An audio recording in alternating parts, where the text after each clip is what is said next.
رسول اللہ صلی اللہ علیہ وسلم نے ارشاد فرمایا کہ عاشورہ کا روزہ مجھے اللہ کی رحمت سے امید ہے کہ 1 سال کے گناہوں کا کفارہ ہے. تو بڑی فضیلت ہے. رمضان کے بعد سب سے زیادہ فضیلت عاشورہ کے روزے کی ہے, 10 محرم کا روزہ. محرم میں ہمیں شریعت نے کیا کرنے کا حکم دیا ہے, اسلام کیا کہتا ہے؟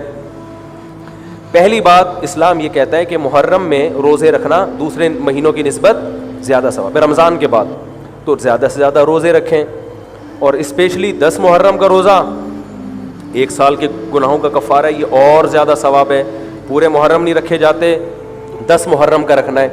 حدیث میں آتا ہے کہ آپ نے حکم دیا 2 روزے ملا کے رکھو, کیونکہ یہودی جو تھے وہ 1 روزہ رکھتے تھے, صحیح ہے نا.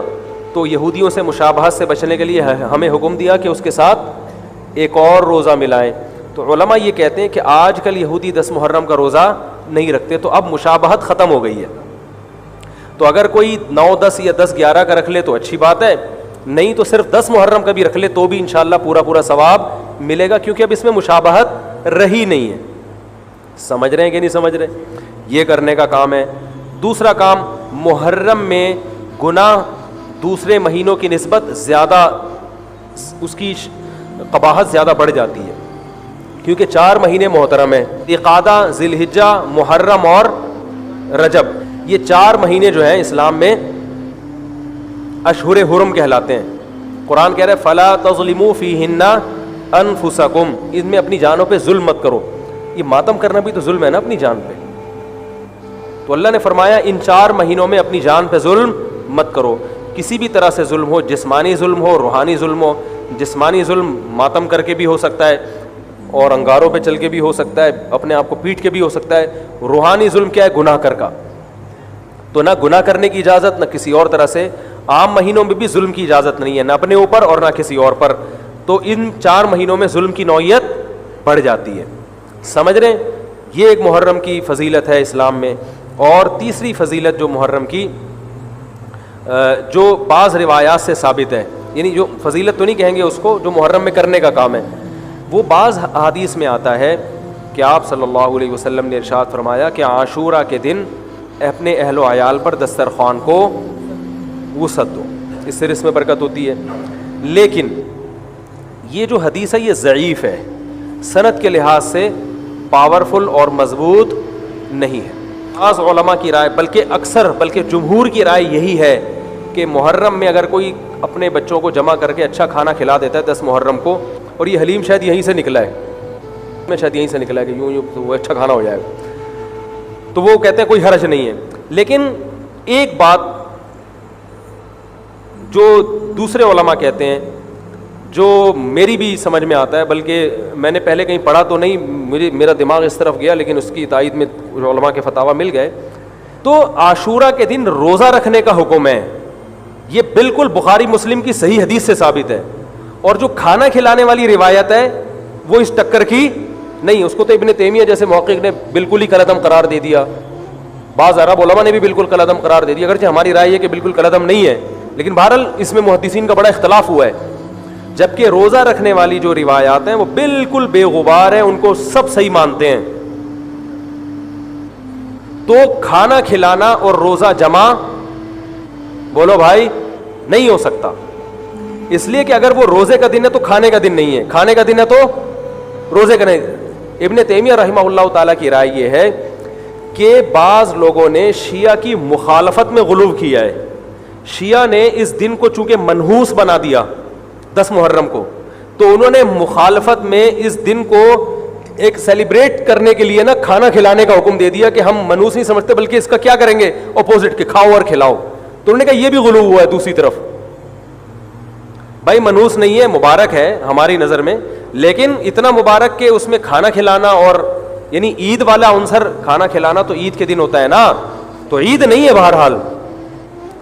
تو یہ بھی بڑی جاندار بات, اگرچہ یہ عقلی دلیل ہے, مگر یہ ایسی نہیں ہے کہ بالکل اس کو کالعدم قرار دے دیا جائے. تو اب علماء نے دونوں حدیثوں کو تطبیق کی کوشش کی علماء نے کہ بھئی کھانا بھی کھلاؤ اور روزہ بھی رکھو, افطاری میں کھلا دو, سحری اور افطاری میں.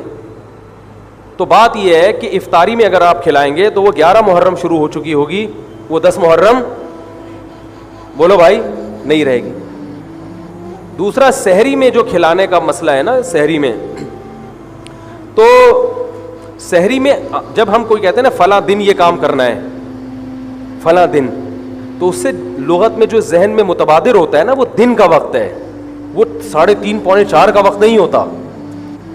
یہی وجہ ہے کہ جو لوگ اس حدیث پر عمل کرتے ہیں عاشورہ والی، وہ دن میں کھانا کھلاتے ہیں، دوپہر کے ٹائم لنچ کرتے ہیں. وہ افطاری میں تو ویسے ہی دسترخوان وسیع ہوتا ہے بھوک کی وجہ سے. ارے بابا وہ تو ویسے ہی بچوں کو جب روزہ رکھا ہوا ہے تو اچھا کھلاؤ، سحری اچھی کراؤ، اور افطاری وہ تو ویسے ہی بھوک کی وجہ سے. رمضان میں دیکھو نا کیسے کھلے دسترخوان ہوتے ہیں.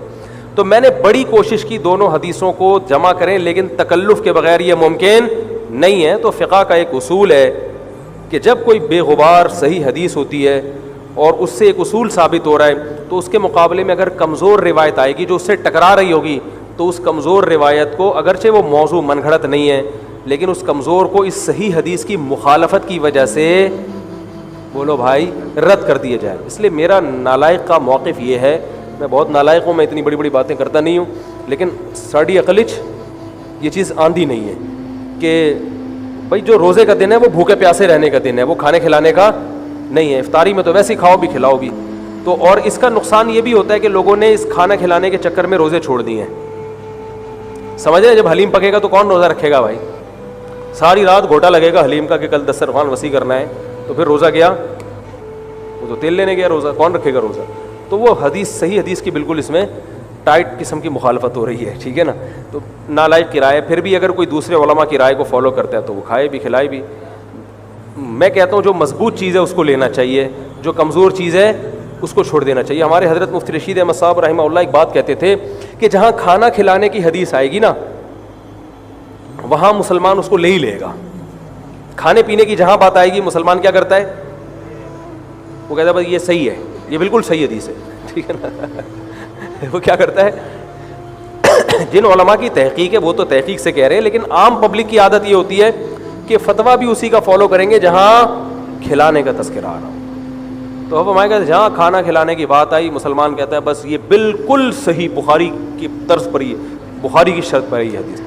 تو بھائی بھوکا رہنا عبادت ہے، بھوکا رہنا سنت ہے. بچوں کو تو ویسے ہی کھلاؤ عاشورہ ہو یا نہیں ہو، اور سحری افطاری کرا دو اچھی سی، روزہ رکھواؤ. اور جو بالکل چھوٹے بچے ہیں وہ تو ویسے ہی کھاتے ہیں. تو اس لیے، اور پھر اس کا نقصان کیا ہو رہا ہے؟ حلیم کے گھوٹے لگ رہے ہیں پوری پوری رات بیٹھ کے. اس کے الگ نقصانات ہیں، سبیلیں لگ رہی ہیں. حضرت حسین رضی اللہ تعالیٰ عنہ تو کربلا میں شدید گرمی میں بھوکے اور پیاسے اپنی جان دیتے ہیں، اور یہاں ہم کیا کر رہے ہیں؟ کھانا کھا رہے ہیں، دیگیں پکا رہے ہیں، شربت پی رہے ہیں. تو یہ بات عقل میں آنے والی نہیں ہے. تو عاشورہ کے دن کی مناسبت سے روزہ ہی ہے، وہ روزہ رکھنے کا دن ہے. اللہ تعالیٰ عمل کی توفیق عطا فرمائے. وما علینا الا